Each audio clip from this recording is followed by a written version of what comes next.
You know, when we think of ancient temples, we picture grand ceremonies, maybe some robed priests. But let's forget that for a second.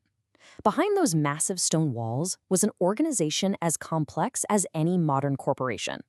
Today, we're going to pull back the curtain and look at the intricate, unseen org chart that powered one of the ancient world's most vital institutions. So, here's our game plan. First, we'll get a handle on just how big this operation was. Then, we'll meet the elite guards at the gates, follow the money into the treasury, and see how their influence stretched way beyond the temple walls. And finally, we'll break down the core principles that held this whole incredible system together. Right, so the first thing you have to get is that we are not just talking about a building for worship. This place was the spiritual, the economic, and the administrative heart of the entire nation. Seriously, think of a huge campus with a massive staff, giant treasuries, and influence that reached everywhere. It really was like its own small city. So that brings up a massive question, right? With so much going on, so much at stake, how on earth do you manage all that? How do you organize thousands of people to handle everything from high-level security to some seriously complex finances? Well, the answer is a surprisingly modern-looking system of specialized divisions. Okay, let's start with the most obvious and critical job: security. The gatekeepers. These guys were responsible for access control, keeping order, and basically protecting the entire complex. They were the first line of defense, and their whole operation was planned out meticulously. So, where did they get all these people? Well, the whole system was built around what you could call family guilds. Think of them as specialized clans that passed down their duties and their skills from one generation to the next.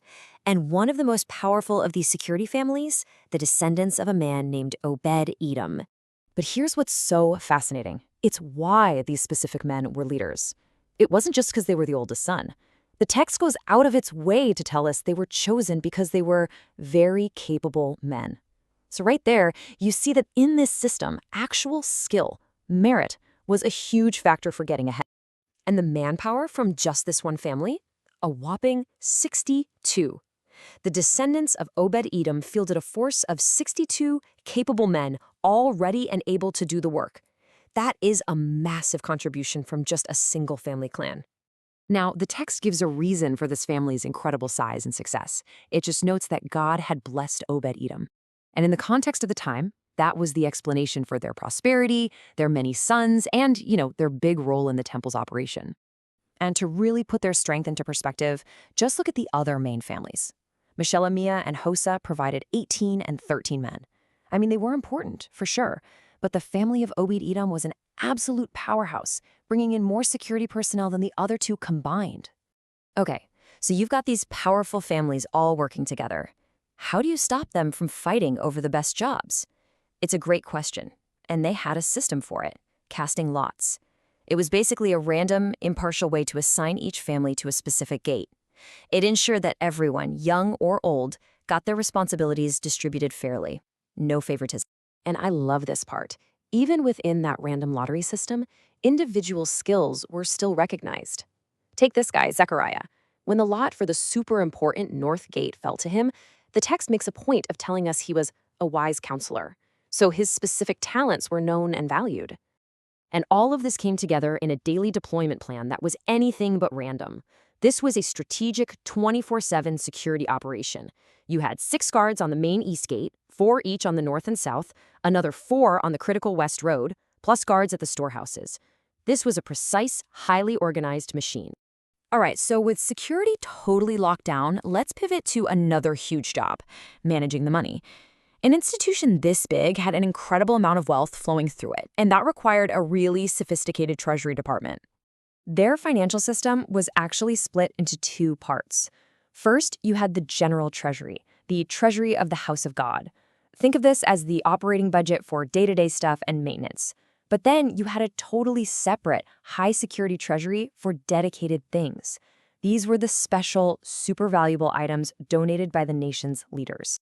In this second treasury, this was a really big deal. It was managed by another one of these specialized family guilds, this one led by a man named Shelomith.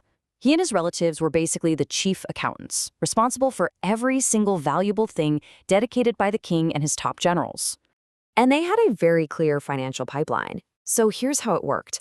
Wealth, often plunder taken in battle, would be officially dedicated by the king or his commanders. Then it was handed over to Shelomith's family for safekeeping and accounting.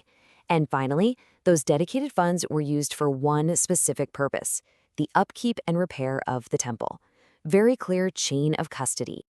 But, and this is where it gets even crazier, the influence of these temple families didn't stop at the gates of the treasury. Not even close. Their duties extended way out into the civil administration of the entire nation. They served as officials and judges for the king. Just look at the Hebronite clan. One branch of the family, led by Hashabiah, had 1,700 officials managing all royal and religious business for the entire territory west of the Jordan River. Meanwhile, another branch, under Jeriah, had 2,700 officials managing the huge eastern territories. These weren't just priests. These guys were basically regional governors. Just add that up for a second. That is 4,400 officials. Judges, administrators, the whole shebang, from just one family clan, the Hebronites, running the civil and religious affairs for the entire kingdom. The scale of the temple's administrative power was just immense. So let's pull all these different threads together. What can we actually learn from this ancient org chart? What were the core principles that allowed this incredibly complex institution to not just work, but to thrive? Well, the one theme that you hear over and over again in the text is competence. Again and again, leadership jobs and important roles are given to men described as able men, capable men, and wise counselors.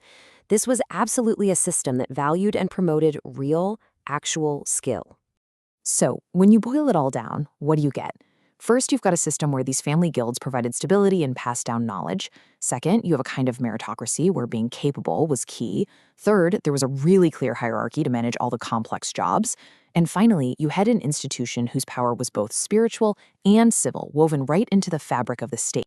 Is just an incredibly detailed look at how a single institution was run almost 3,000 years ago. And it really makes you wonder, doesn't it? What are the vast, unseen networks of people, of families, and all the specialized procedures that keep the complex institutions of our own world running today?